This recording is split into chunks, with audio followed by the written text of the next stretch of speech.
This time on Project Hardway, we're going to put new cam bearings in the engine and hand polish the crankshaft. Let's get into it.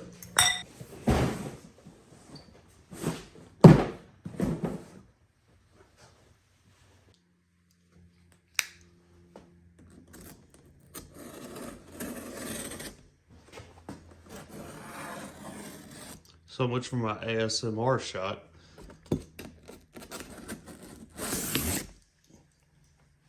All right, so my box came in from Summit today. This is all the parts that I should need to rebuild the bottom end.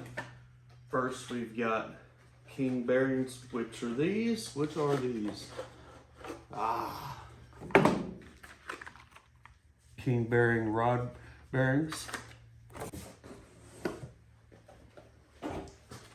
Hastings piston rings. Ductile iron, moly coated. Oh.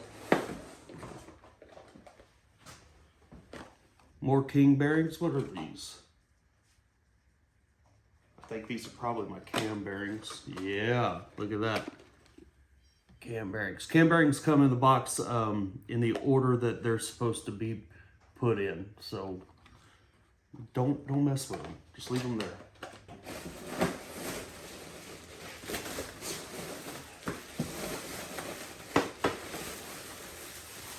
I'll let my daughter play with these. Oh yeah.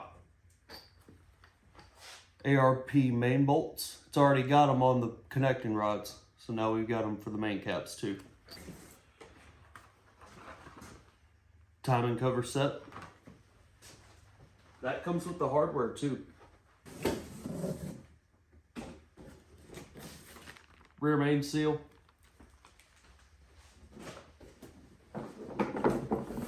One piece oil pan gasket. Oh.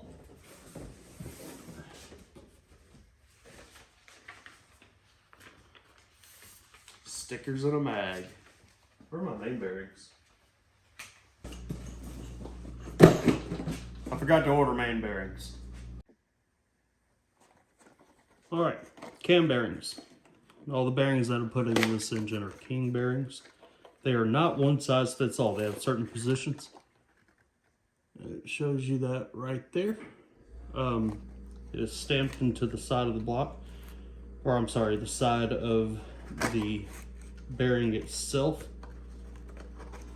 So I believe this is number 5. They usually pack them in here in order, but you always want to double check and make sure. So for number 5, position number 2 and position number 5 are CHP-12-2. And I don't know if you can see that, but that's what that says right there. So this will be the first bearing to go in. It'll go in the back of the block here. And you see it's got a small hole there. That hole has to be lined up with the hole inside the journal to allow oil pressure to flow through there. If you don't get oil pressure through the cam bearings like you're supposed to, your oil pressure is going to drop off in your engine. Your cam is going to seize to the cam bearing and you're going to spin the bearing inside the journal. And that you don't want that. So I'm going to use my flashlight, stick it down in here and figure out where the hole is. The journals 1 through 4 have one hole, dead nuts, in the center of the journal. The number 5 has one hole on either side, and they're more like the we'll call it 4 and 7 o'clock positions. So that's 2 holes back there, and I need to line this up with one of them. Need to make sure it's clean because it does have dust on it from packaging and things like that. My grubby hands. All right, so the first thing you gotta do is get your tool set up. You want to make sure you've got a fitting that will slip in there but not fill it up too much. You'll slip it onto your tool and you're going to expand it so that the outside edge of this surface will hit against the outside edge of the bearing, and you want it to sit flush and be flush. You don't want to expand it too much because you can spread the bearing out. You want it to be just enough that it grabs it and doesn't let it slip. So that feels good. I can turn the bearing just a little bit. We'll take that off of there. I'm gonna set my bearing down in place. This white cone will go onto the shaft, and this will help keep the driver centered in the bore center so that I don't get sideways or crooked or anything like that. And you only get one shot at this. If you screw this up, you're gonna have to just go ahead and buy another bearing. Now, I don't know, I've never done it, so I don't know if I can even buy just a bearing. And carefully slip this through the other journals. Before I try to slide my bearing onto the expansion, I'll go ahead and seat my white cone. And it doesn't hurt to give it a little tap, just to kind of seat it in there a little better. Now the important thing here, well, this is all important, I don't know why I keep saying that. All right, I've got my bearing on the expander. I'm just gonna give it a little bit of a snug, again, not too tight that I expand the bearing itself, just enough to grip it and hold on to it. I'd be lying if I said I wasn't nervous about this. See my hole there for my oil. So now that I've got my tools set up, ready to install the first cam bearing, I had to stop and do some research because I wasn't sure. It's got two holes back there in the journal. Turns out that it's also got a groove in it, so they say number 5. It doesn't really matter how you line it up, but I am going to try to line up that hole for the bearing with one of those two. It's right about there. So now that I've got it in place, I'm going to set my cone in so that I'm square.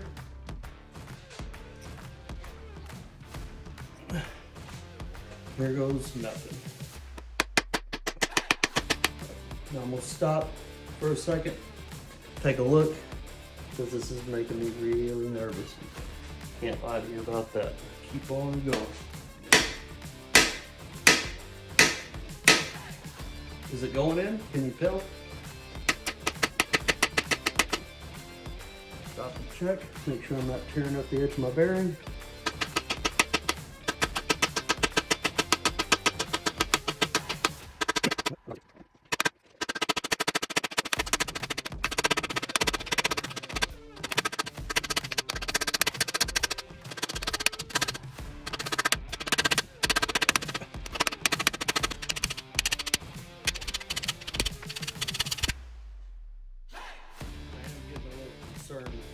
It is not driving home too well. These last few millimeters seem to be holding up pretty hard.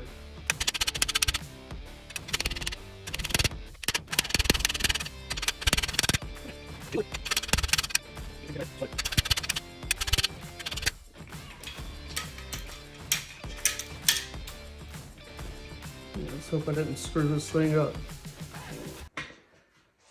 Oh boy. Well, my night's done.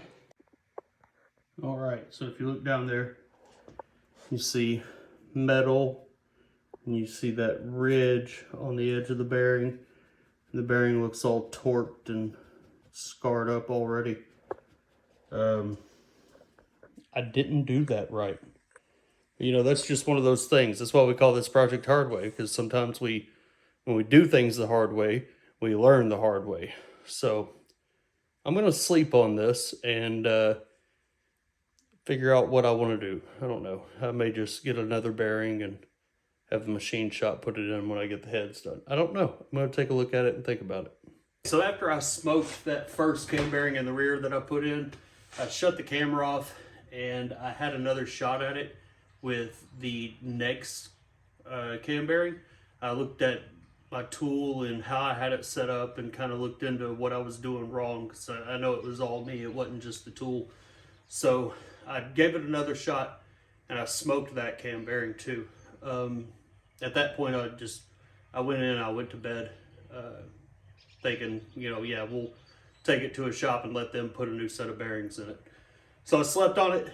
I woke up the next morning and I thought about the old adage of practice makes perfect. I figured I've got the tool, I've got a set of cam bearings. Either way it goes, I'm gonna have to replace the bearings anyway. So I ordered a new set of bearings and went on ahead and played around, and I put in the rest of the bearings, and just as it goes, practice makes perfect. These last two, the second and first bearings inside the block, are actually from the first set of cam bearings that I bought. And then number 3 I probably could have kept in there, but didn't bother lining the hole up because I was just trying to work on getting the bearing in without destroying it. So the 3, 4, and 5 are from my new set. But as you'll see, I've got all 5 cam bearings in there. They're all lined up as they should be. Probably can't see down this hole here, but all the oil passage holes are lined up. That's a good one.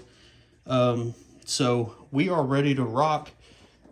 Next I'm going to do a crank polish job. My crank is not in very bad shape.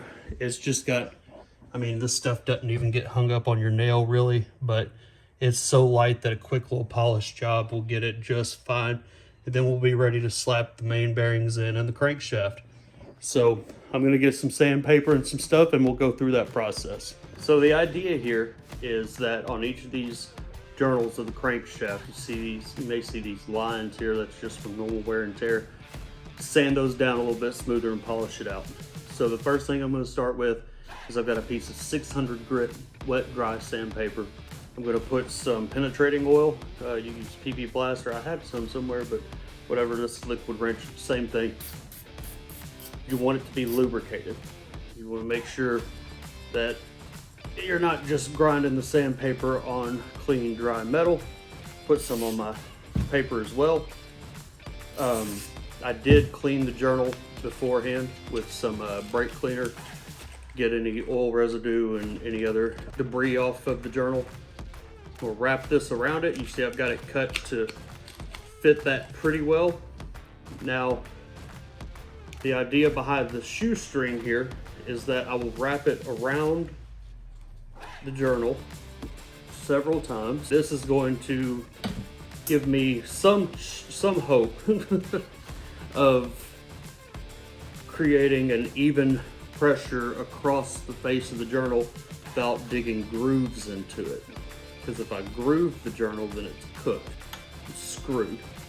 So that may be a little excessive, more than I need to, but now the idea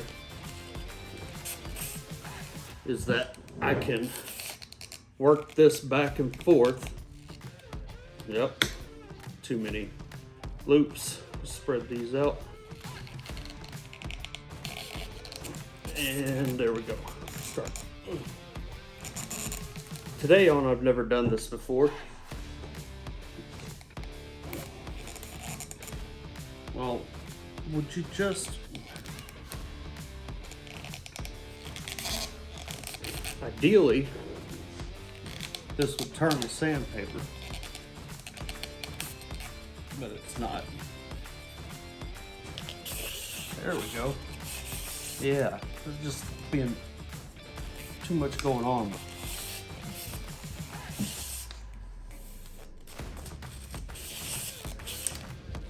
Now my shoestring's all knotted up. Just like those cam bearings, I guess practice makes perfect, huh?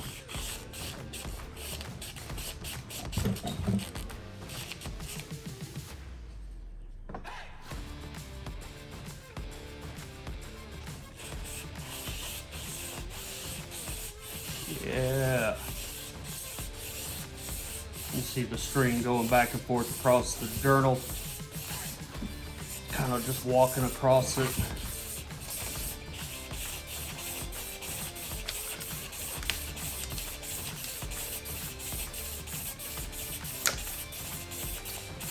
So now I've got 1,000 grit. This is just to smooth out any of that 600 stuff a little bit. I did something. Might not have been completely right and make all you machinists cringe, but it's smooth. Don't feel the lines on it.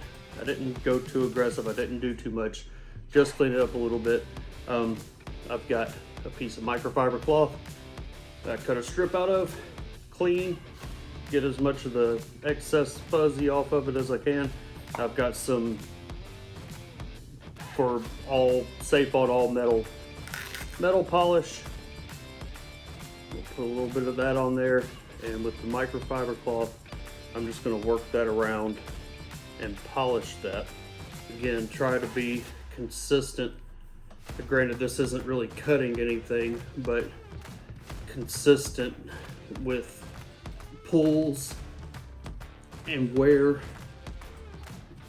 I put my cloth and how long I sit in one spot, so to keep everything as close to round as I can.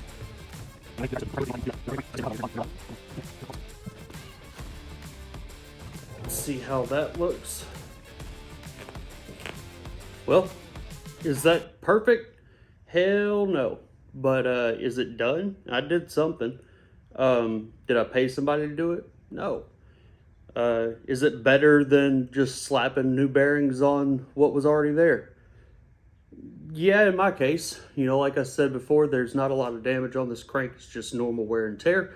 I'm not cutting too deep. Again, if your crank needs heavy machining or has got thick gouges or lines in it, it's best to just pay somebody to do it. But in this case of a at-home rebuild where I'm just refreshing some things, this will be just fine. Now I'll have to go through and do that to all the other journals on the crank, both rod and mains. So it's 1, 2, 3, 4, 5, 6, 7, 8, 9 more times I'm gonna do that. So enjoy. Actually, that's the rear main seal. I'll still clean that up a little bit. If anything, just polish it.